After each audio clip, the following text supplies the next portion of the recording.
Hi there, GI. How are you doing? Hello, I'm good, thank you.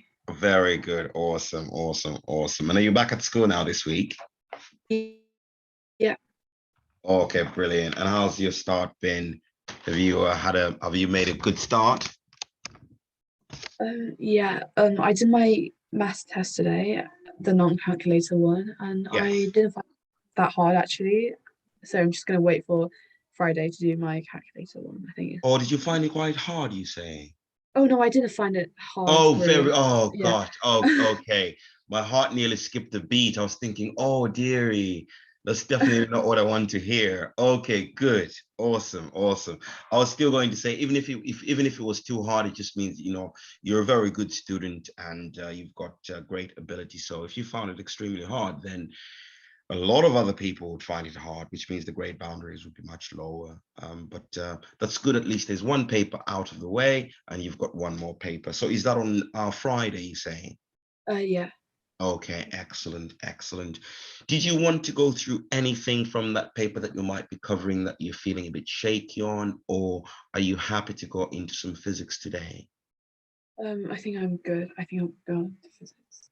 Awesome, awesome. Right. Today we'll be really looking at all the topics you've already, not or is definitely not the right word. We are going to be touching on some of the topics which are quite big anyway in terms of what you've covered, but all these are actual exam style questions from AQA. So they're all grade 9. So as you can see, they've got huge marks around them. Okay. But the good thing about it is they'll allow you to be able to become strong at doing multi-stage calculations. Anytime you see a 6 marker in your paper, that's a grade 8/9 question. And there will be quite a few steps into that calculation. And most likely you're going to have to work with more than one formula. And that is the whole aim of this exercise, is to try and develop your proficiency in doing multi-stage calculations. Does that make sense? Yeah. Excellent. In which case, then, without further ado, please start off with the first question.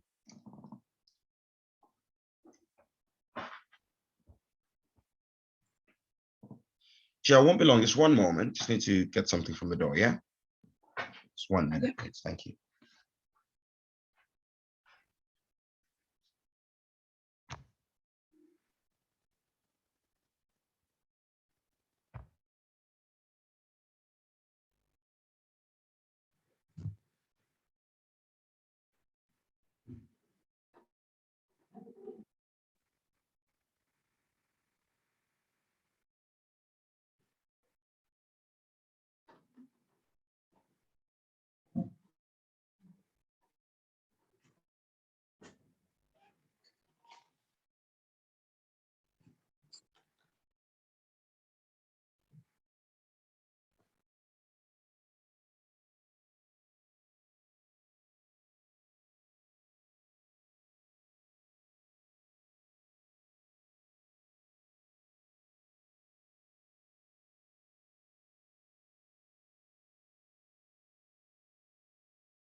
Hi, Jai. I'm back. Did you have any question over what you're doing so far, or are you okay so far?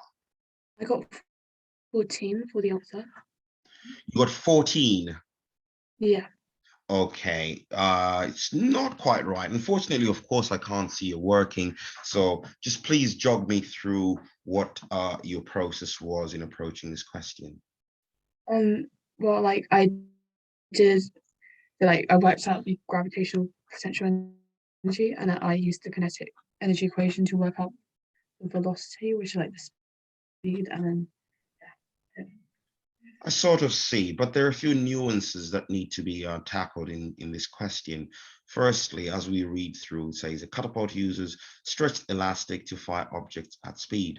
A stone is fired horizontally into a box that is hanging from the ceiling. The stone is caught in the box and the box swings upwards as shown. Okay, that's the image. After the stone lands in the box, the swing reaches a maximum height of 20 centimeters. The stone has a mass of 20 grams and the box has a mass of 100 grams. Okay, so I start my underlying there. What's key? What's crucial about these numbers we've been given here? Can you spot anything about them? The box and the stone have different masses. Yeah, they do. And what else? What else crucially as well, units wise? So the gravitational field strength in kg. Well, when we're using mass in physics, when we're using mass in any equation, what should the mass always be in? Kilograms. Correct. So already here, there is a trap. Yeah? Yeah. This has to be converted. Right. They give us the gravitational field strength, no problems with that. Calculate the speed of the stone just before it hit the box. Okay, it says you may assume all energy in the kinetic energy store of the stone. Kinetic energy store of the stone was transferred to, what is it again? The gravitational potential energy stores of what? Of the stone and the box. Give your answer to 2 sig figs. Those are the key parts of that problem. Now, if we just take it one at a time, it says, you may assume that all the energy, all the kinetic energy of the stone. Now, what's the kinetic energy of the stone? Well, EK is equal to 1/2 mv squared. What's the mass? It's 20 divided by 1,000 times by v squared. This must be equal to the change in potential energy. Now, what does this mass include? It tells me here, transferred to the GPE stores of the stone and the box. So the mass here has to be the mass of the stone and the box.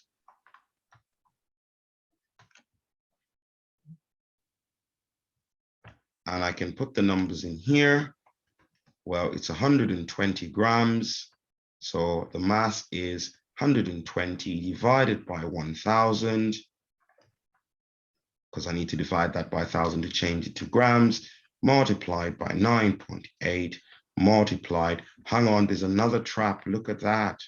They've put centimeters, trap. We never work in centimeters. We always work in meters. So I need to take that number there and divide it by 100.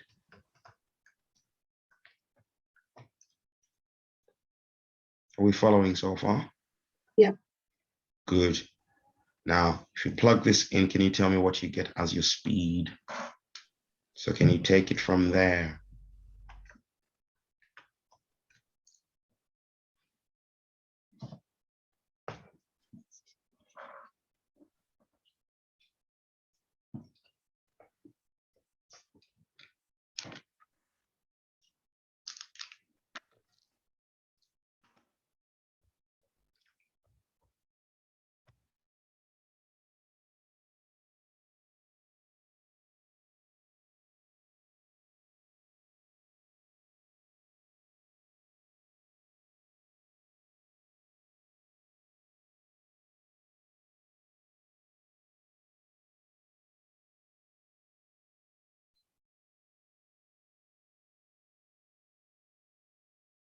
Would it be 1.5?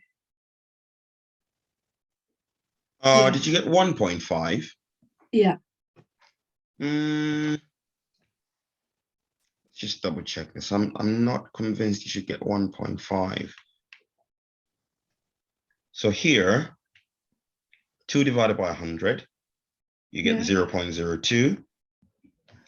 So this thing here the whole thing here is 0.01. Yeah. Yeah. Good. This here gives you 0.2. And this here gives you 0.12. So to find V will be the square root of 0.12 times 9.8 times 0.2 divided by 0.01. Would it be 4.8? Absolutely, 4.85. And that is the answer there. Do you know where you went wrong then? Why you were getting 1.5? I might have typed all the numbers wrong, like Oh, what the long ones. okay, no problem. Okay. At least you know the steps that we're taking anyway, the key steps here. Good. All right, moving on to the next part. There we go.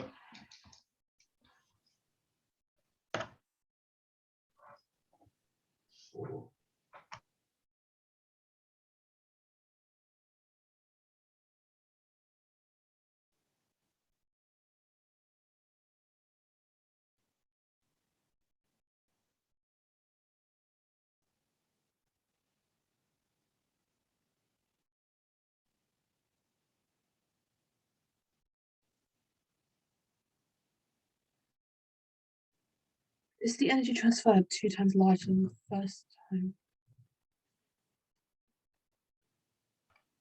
Think about this one. And think about it, I'll give you a hint. It's not that easy a question, and it's not so obvious. So it's a good thing that it's only 1 mark. But you need to think a little bit about the equation and how elastic potential energy would be connected to the kinetic energy store.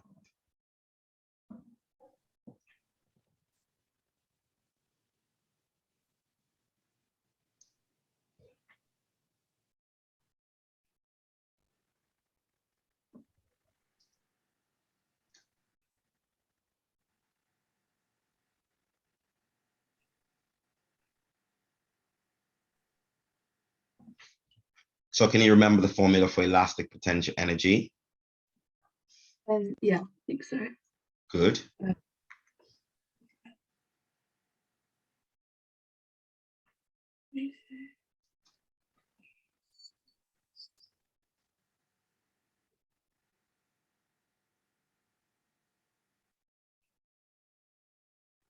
Maybe 4 times.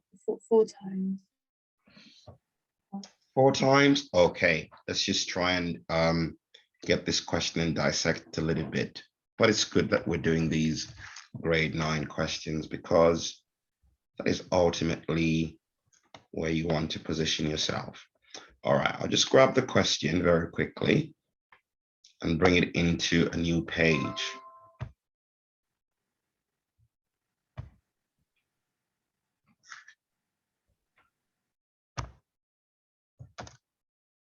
There we go. Now let's visualize the problems. Always worth drawing a little sketch with these. And we know the formula for elastic potential energy. Which formula did you think of? A half KE squared. Correct.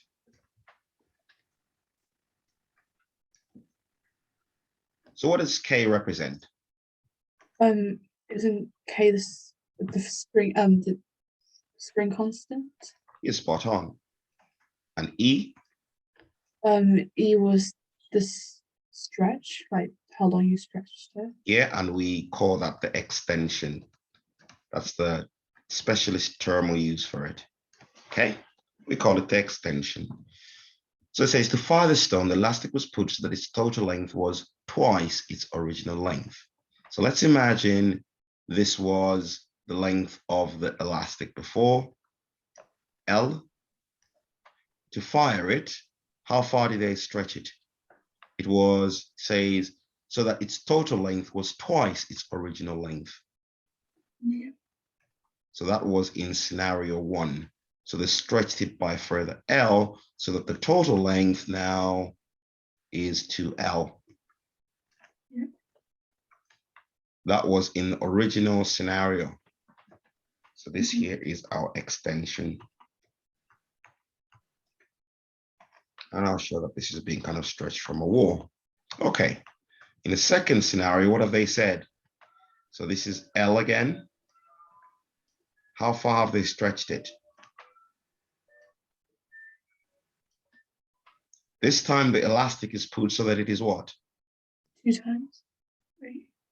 Yeah, 4 times. So they've put it, you're absolutely right. So the extension now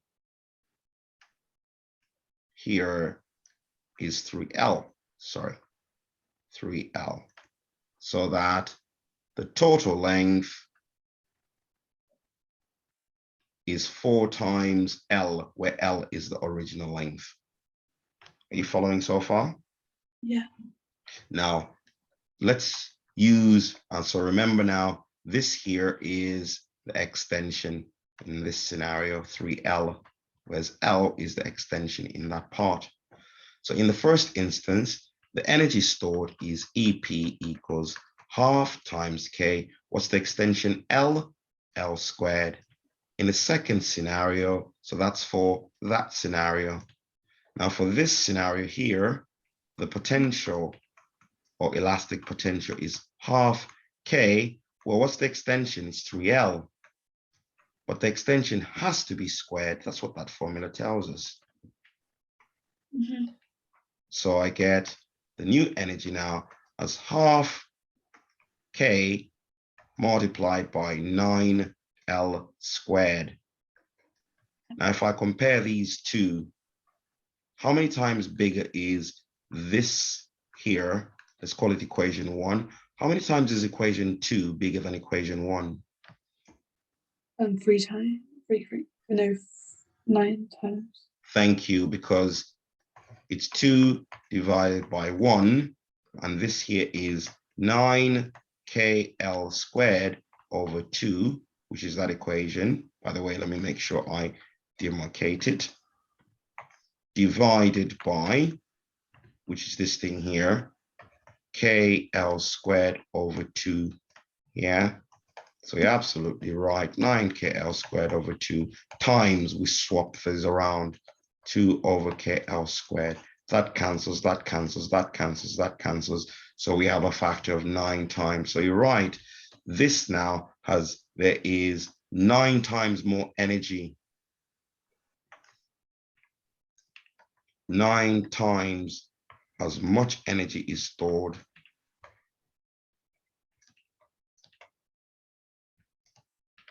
in that scenario.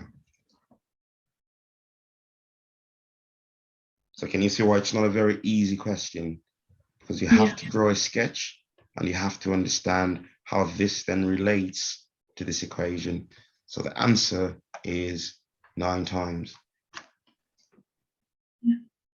Okay, good. As long as you understand how we did that, that's good. All righty.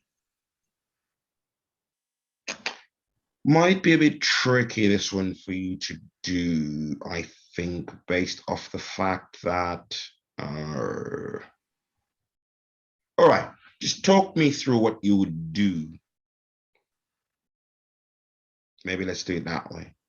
If you ask that question.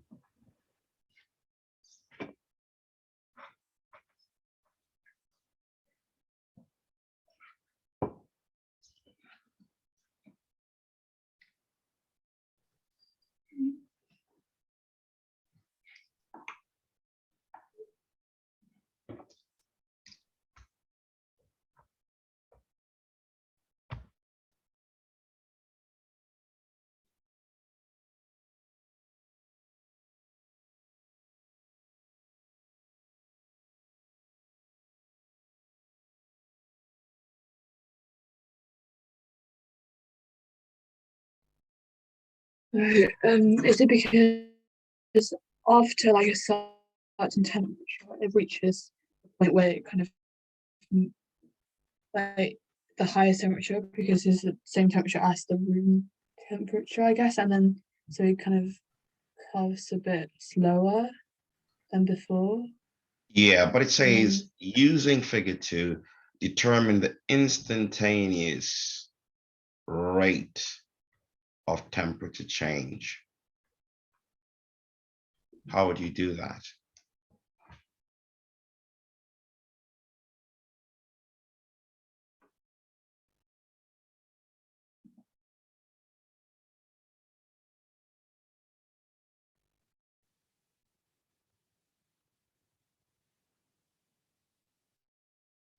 Any ideas? Can you draw like a tangent to what? I guess. Very good. Whenever we hear the word instantaneous, it means draw a tangent. That very word there means draw a tangent.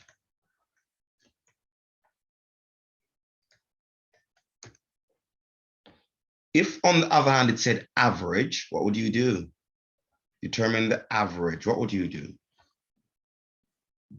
You will try and draw a gradient, which is like a straight line going. No, you wouldn't draw a tangent this time if they said average.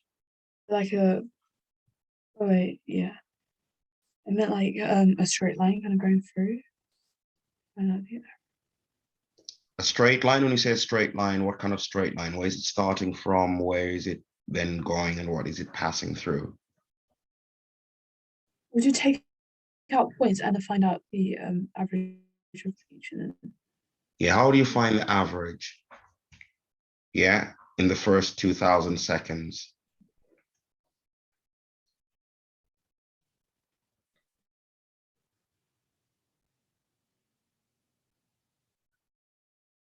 Any ideas? Not really. Actually, the average is the easiest. All you simply do is you go to 2000, read what the temperature is.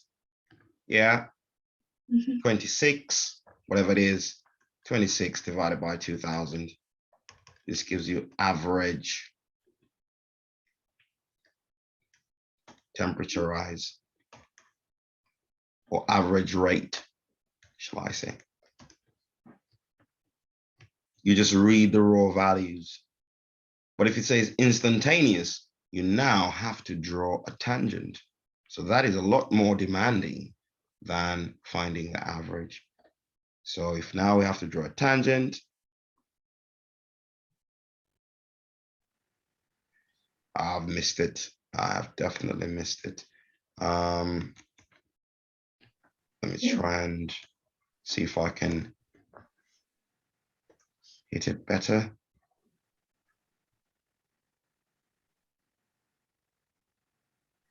That's probably the best I'm going to get for now.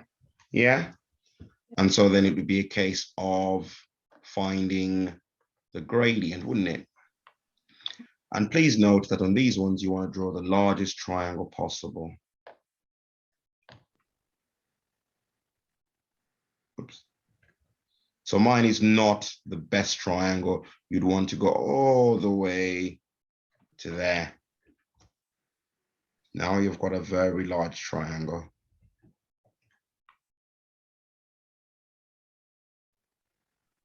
Oops. So if we just try and calculate this, are you able to calculate this based off this graph now? Yeah.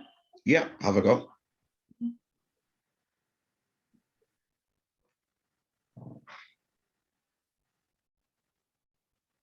Bit hard to, wait, is it still a little hard to? Very hard to read. I'll tell you what, I'm going to have to zoom in one time. Yes, please. Is that better? Yes. Yeah.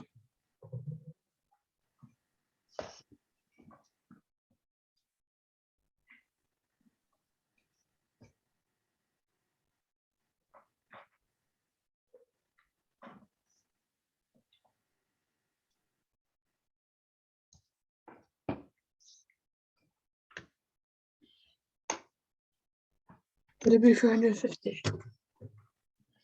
Not quite. If you're determining gradient, it's the change in y over the change in x.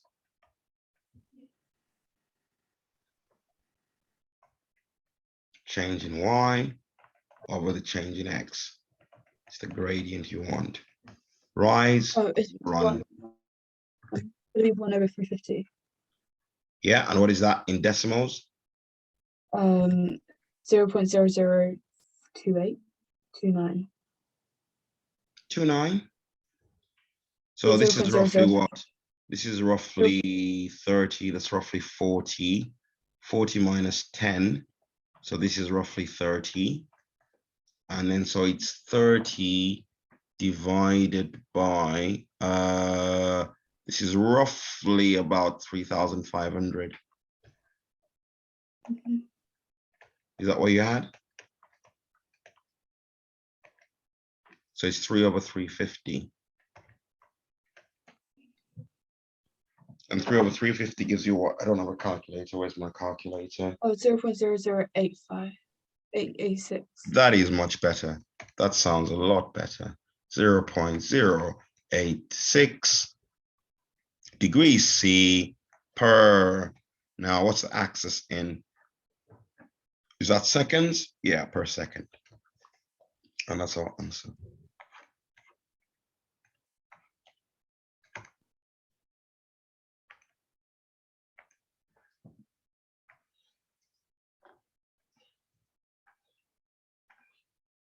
Yeah? You okay with that one? Yeah. Good. Next part.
Oh, that's a big.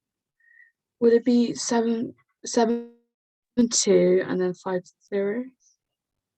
7 point. 7. Wait. 7, 2, and then 5 zeros. Not quite. So here, again, they are grade 9 questions, so they will stretch you. So don't worry about it. The whole point is you will learn more in so doing.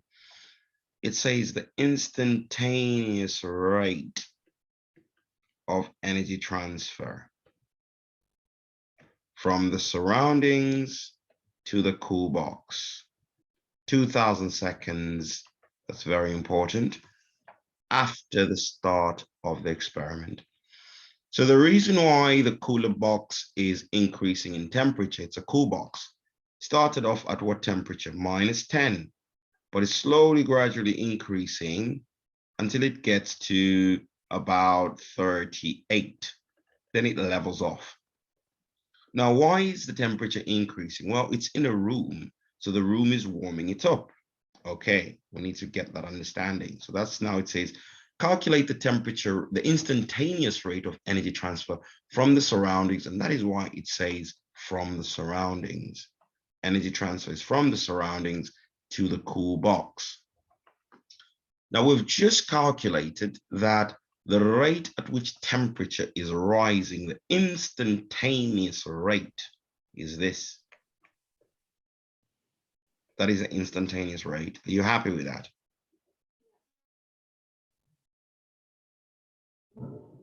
Can you hear me okay? Hello, checking you're still there. Hello? Oh, good, you're still there, good. Yeah, so to find the instantaneous rate of energy transfer, well, What's my formula? Firstly, let's look at my formula. My formula tells me that the energy transferred to change the temperature of an object is given by this formula. Yeah? Yeah. Now, this is talking about instantaneous rate of energy transfer. What is the rate at which energy is transferred also known as? It's also known as power. Power is the rate at which energy is transferred. How quickly are we delivering that energy? Mm-hmm. And what's the formula for power? Power is energy divided by what? Time. Anything that deals with rate has been divided by time. Good. So if this is the formula for energy, if I divide this by time, the left-hand side, well, I need to divide the right-hand side by time as well, because it's an equation. Then this now equals power, because it's now E over T. Are you following so far? Yeah. Good. So now it tells me, therefore, that if I want to calculate the instantaneous power, I need to know the instantaneous rate at which the temperature is changing. Because this equation, E equals mc delta T, all divided by time, is the same as mc delta T alone over T. Yeah. Are you following so far? They're the same. Mm-hmm. And this here, if this is the instantaneous change in temperature or instantaneous rate of change in temperature,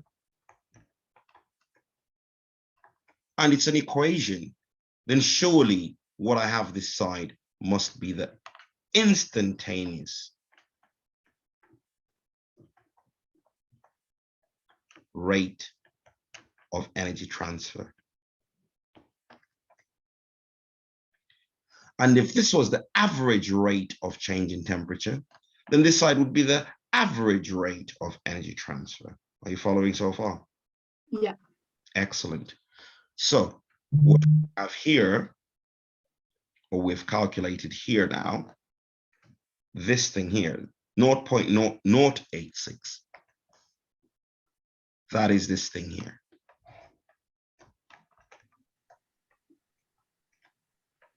Mm-hmm.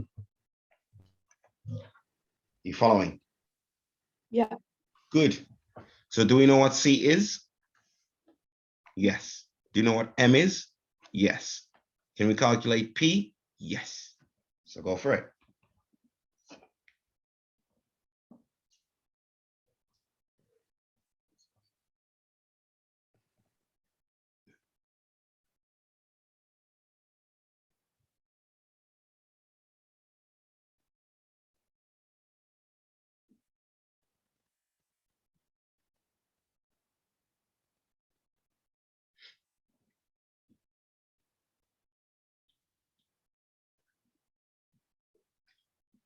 Would it be 0.015?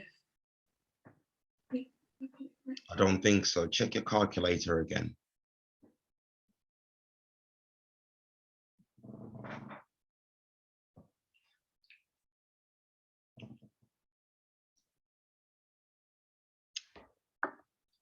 Remember what you're doing is 2 times 1,800 times 0.0086.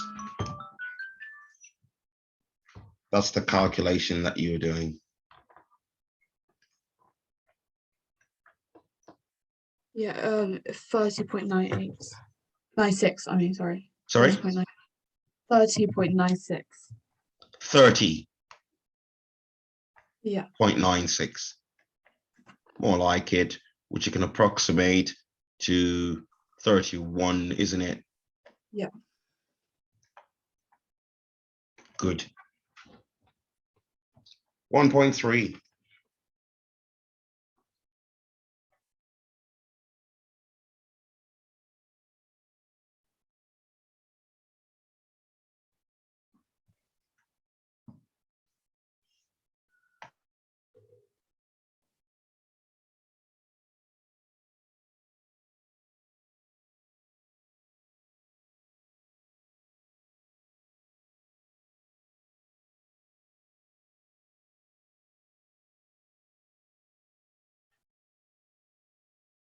Is it 2.083? 2.083. Yeah. Not quite.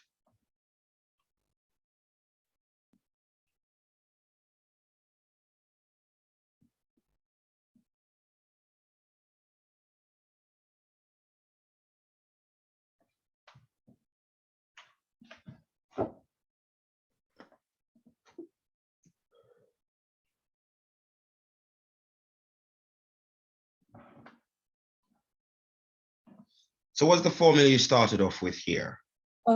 Power equals energy over time. Okay, so we've got power equals energy over time, even though when I read the question, it's telling me to mention this. The freezer has an efficiency of 95%. Is there a formula for efficiency? I think so. Yeah. There absolutely is.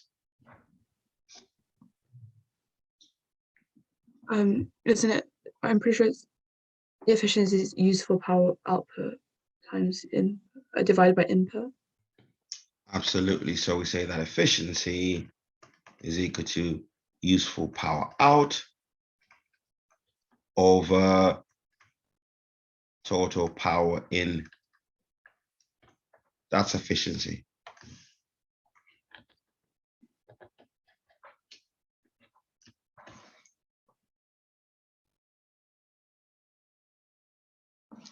But what's the question asking? Calculate the useful energy. Useful energy is linked to useful power. Yeah. And useful power is linked to useful energy, vice versa. Mm-hmm.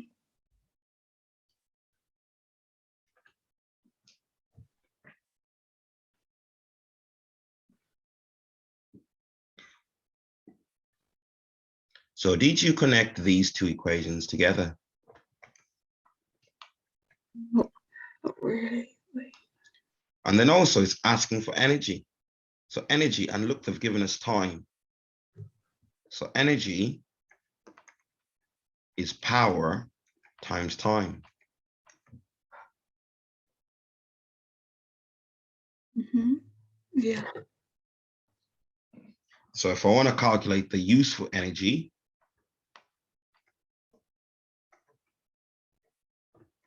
I need to obviously use the useful power.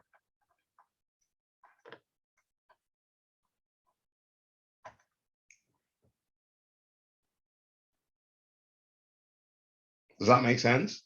Yeah. Good. And this here is the useful power. I think I got 285,000. 285,000. That's much more like it.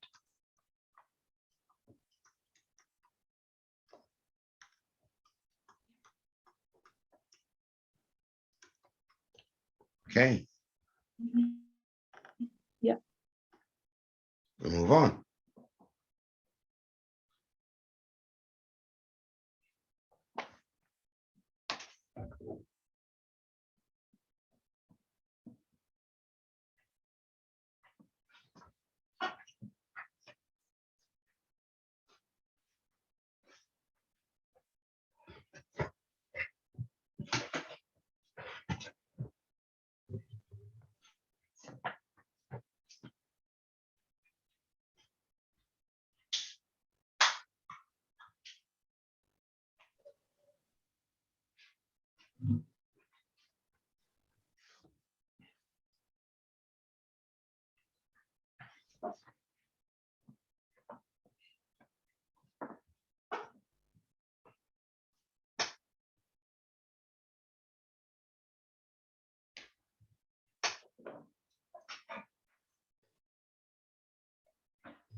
I'm not really sure how to.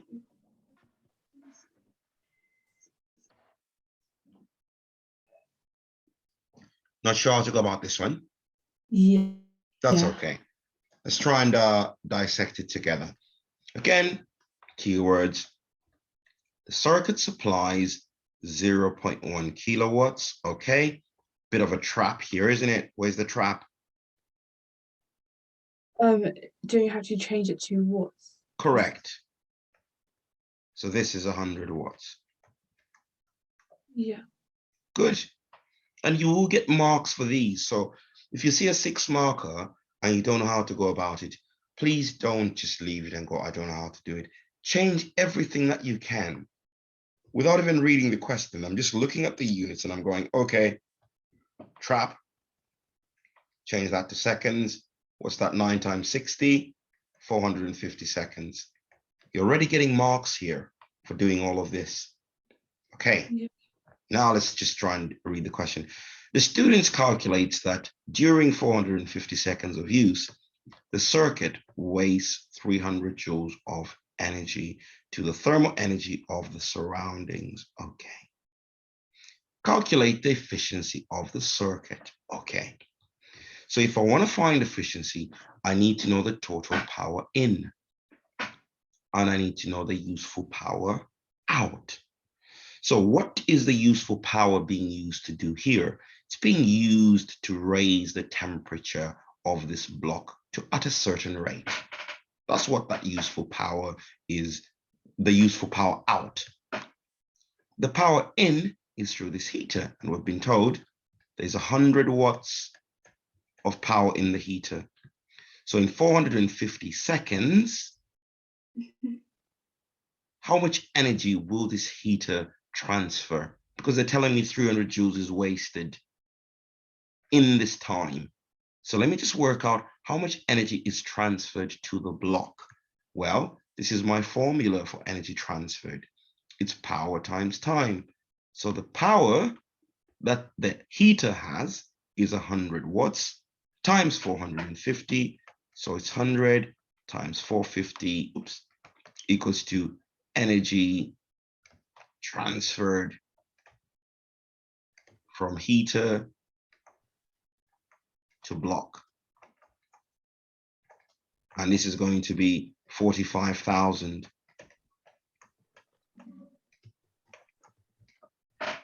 But of this, 300 joules is going to be lost.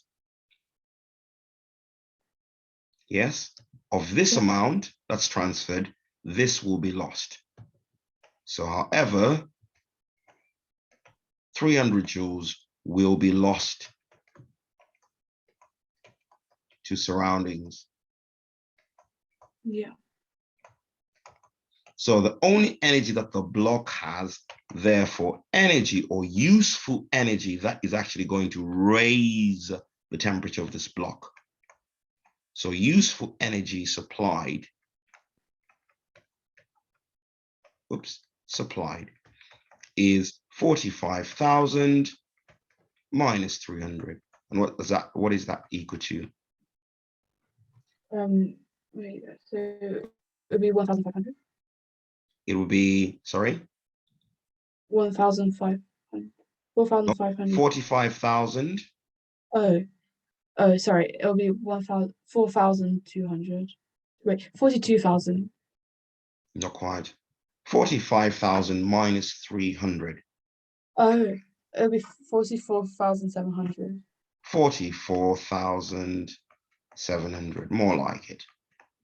So this is the useful energy that is supplied to the block. So it says calculate the efficiency of the circuit. Now, I would argue that they phrased the question wrong. They should have said calculate the efficiency of the setup. I wouldn't use the word circuit. I would use the word setup, but they've used an incorrect word here. Just looking at the question again, but it doesn't matter. The principles are still the same. So the useful energy, which is the same as the power that is actually used by the block divided by everything else that the block gets. So the efficiency is 44,700 divided by 45,000. Two zeros cancel. So it's equal to 447 divided by 450 times 100. If you want to express it as a percentage, what does that give you? Sorry, I don't have my calculator with me.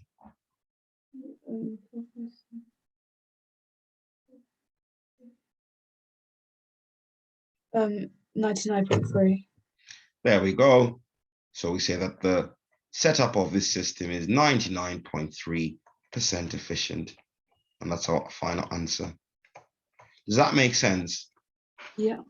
Good.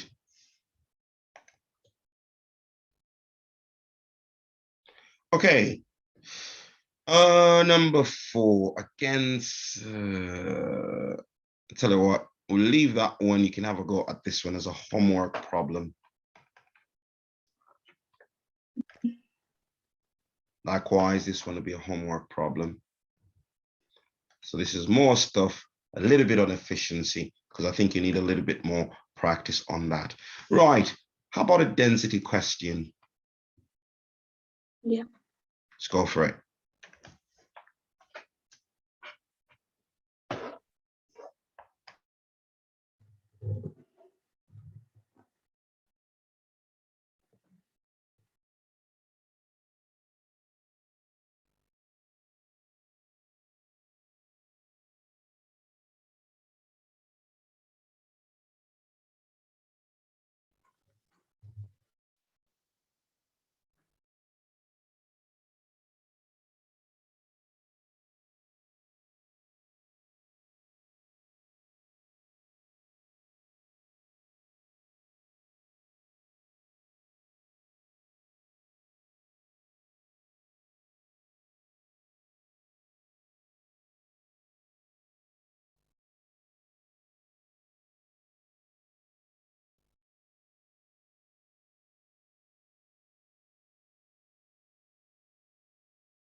Is it 1/3? That's under the water.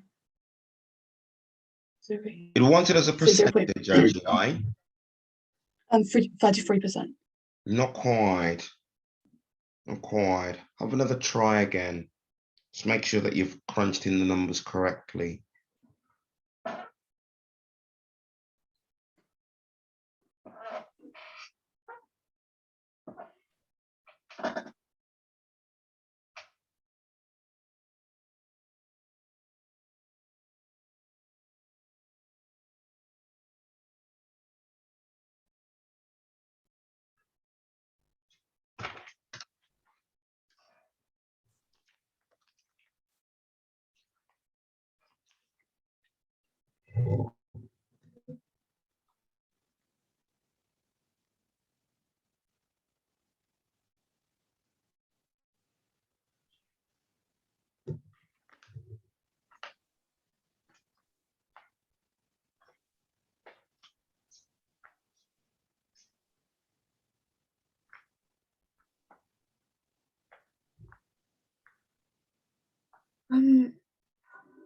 Yeah, I still got 33%. Sorry. Okay.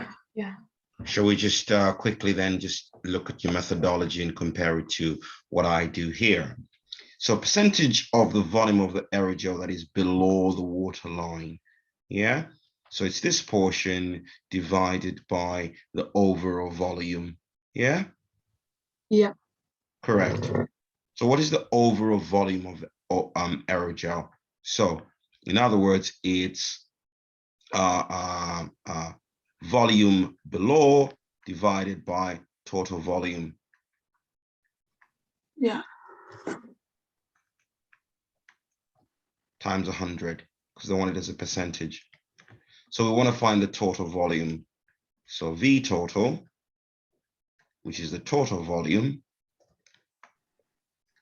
oops, of aerogel, is going to be given by what formula? Is equal to what? Well, we know that density is mass divided by volume. So volume is mass over density. So the mass we're told is 0.5. And we're told the density is 1.5. Is this what you did? Yeah. Find the total volume. Good. And what is it given here? 0.5 mass, density 1.5. Good. And then what do you do next? So this is the total volume. So the percentage, well, that's what's below. So a percentage is 5 times 10 to the minus 4 divided by this value. Yeah. So times 10, 50 over 150 over a third. Okay, times 100. Now looking at this, so this comes on top. So this is 3 times 5 times 10 to the minus 4 times 100. And this value here is 0 0.0, what is it, 15? Is that right? No, 0.15, sorry. Because that's 10 to the minus 4, and this is 10 to the 2. So 10 to the minus 2 times the 15, so 0.15. Yeah. Sorry, because I don't have a calculator. I'm just doing all of this from mental arithmetic. So there we go. Okay, and that's your final answer. Are you okay with that? So what did you go wrong in your calculation? I think it was the part was like 5 times 10 to the minus 4 divided by 1/3. I see, no problem. Yeah. I got a really big number for I thought it was wrong. And remember, it's a safe environment. It's okay to make these mistakes. It's just want to make sure that it's not your calculator that's letting you down or anything like that. Okay. Super. 1.2 then.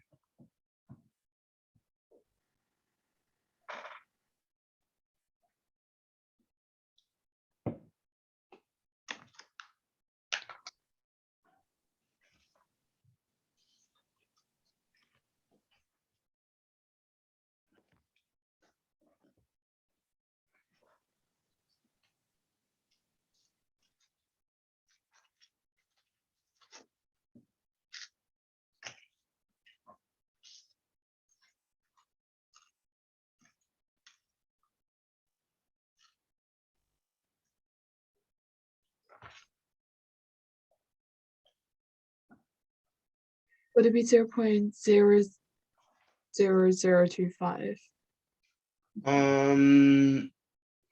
Well, it says grams per minute. So not quite right there.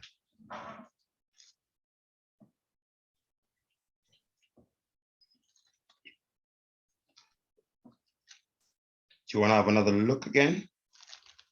Yeah.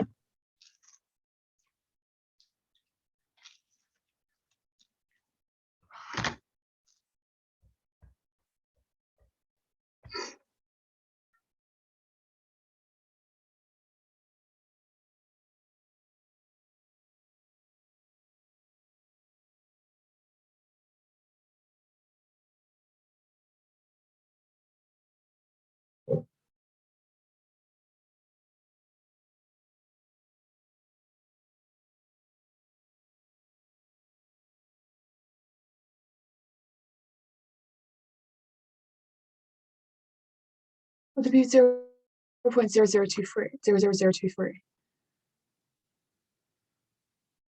Not quite. Shall we look at it together then? Yeah. Yeah, no problem. This is the company can make 0.36 meter cubed of aerogel in 24 hours. Let's underline the keywords here. This is the volume it makes in 24 hours. And we want to find how many grams it makes a minute. Wouldn't it be a good idea to work out the mass that the company makes in 24 hours and also work out, if you like, the number? If I want to work out the grams per minute, I need to know what the total grams, yeah, sorry, I'm not even going to do that. Let's just take this out. Let's take this out. But you kind of get the idea of what we're trying to do. So if this is the volume, what mass is produced? Well, my density is given in kilograms per meter cubed. So mass is density times volume. So it would be 1.5 times 0.36. That's the mass produced in 24 hours. So what does that give me? And this answer would, of course, be in kilograms. Why? Because my density is in kilograms per meter cubed. And I've made sure that my volume is also in meter cubed, so I can do this calculation. Because if this was not in meter cube, I wouldn't just be able to do this. But I'm being able to do this because this is in meter cube, because there's a meter cube there. So these 2 meter cubes cross out, which means that my final answer will be in kilograms. So what is 1.5 times 0.36?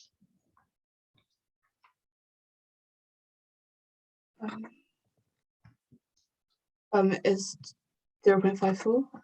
So this is 0.54 kilograms, which is the same as what in grams, because my answer is in grams. So this is the same surely as 540 grams. Yeah? Yeah. And 540 grams is produced in 24 hours. Well, how many minutes is 24 hours? So I got 1,440. Yep, so you said 24, and you said there's 60 minutes in each one. So what did you get, sorry, again? 1,440. Good. Minutes.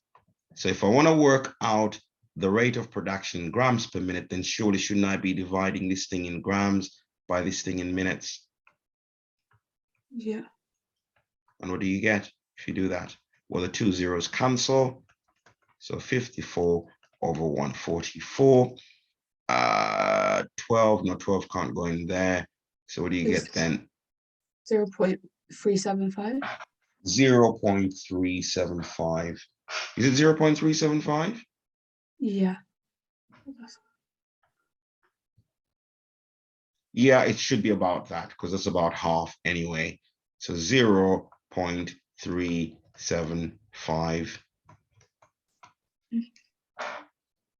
Yeah. So just checking that again. 1.5, 0.36. That's fine. 24 hours. Yes. 60 minutes in each hour, and the one answer in grams per minute. So that's definitely the right thing to do there. So 0.54. Unless if they wanted the answer in minutes, then it would be completely different, but they want it in grams per minute. Okay, super duper. And that is how you do that one, which neatly brings us to the close of our session today. But well done. You've had some really, really challenging questions today. Do you agree, GI? Yeah. Yeah, I'm glad you agree. They've been really challenging, but have you learned something? Has it helped reinforce some of your understanding of these concepts? Yeah, definitely. That is what I want to hear. Excellent. Super. Well, yours now is to try and undertake some of the outstanding questions here for further practice. Okay. Because as you can see, there's always something to learn. And the more you can learn before your main GCSEs, the better. You feel a lot more prepared and you'll be a lot more confident going in there, knowing that you have done lots of challenging things already. So that's what we want. That's the experience we want to give you. So I'll send these outstanding questions there as homework. I'd like you to complete them before the next lesson, please. So, you can do them as open book. Take your time. Don't rush them, please, because we're not in a lesson anymore. So when you've done it, look through it again and check it to say, are the numbers making sense? Is this right? Could I prove it another way that it is definitely right? Ask yourself those questions. Does that make sense? Yeah. Excellent. Super duper. Well, I'll wish you a lovely rest of the evening. I'll send you the video and I'll send you the board work, including the homework as well. Do you have any questions before we say goodbye to each other? No, thanks. Awesome. In which case, I'll say goodbye to you and have a lovely evening today. All right. Well done again. Thank you. Okay. Thank you Well, so much. you're very welcome. See you soon. Bye. Bye.